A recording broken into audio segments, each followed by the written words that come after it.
Dahil Thursday ngayon ay driving tips tayo mga idol. Kung makikita ninyo dyan sa right side, oo, may mga road repair, o diba, one way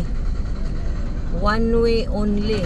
So dapat mag-ingat tayo, o dahan-dahan lang, lalong-lalo na sa gabi. Kung mag-drive tayo sa gabi ay hindi diretso-diretso, dapat dahan-dahan, kasi kahit na madaling araw pa yan magdadrive, kasi madaling araw buong akala natin konti-konti lang ang mga sasakyan, kaya paharurot diretso.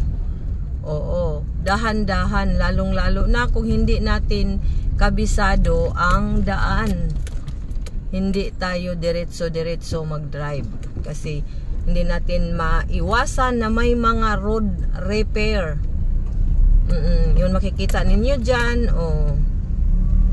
malalim ang kanilang paghukay para sa drainage.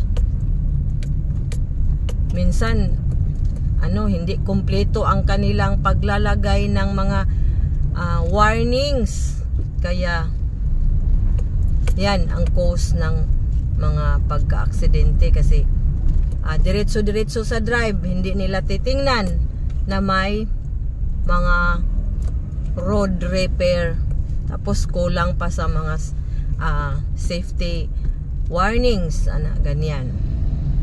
Kaya mag-ingat tayo.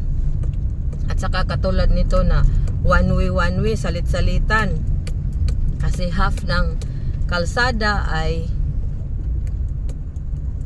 ni-repair, kaya malayo ang ating tingin kasi may mga traffic enforcer yan, mga local traffic enforcers na nagbabantay, salit-salit ang pasok. So yun na, tapos na tayo, nakalabang sa kanilang road repair. Mahirap pag ganyan, matraffic, kaya agahan natin ang pag-alis kung mayroon man tayong mga appointments. So yun lang mga idol ang ating driving tips for today.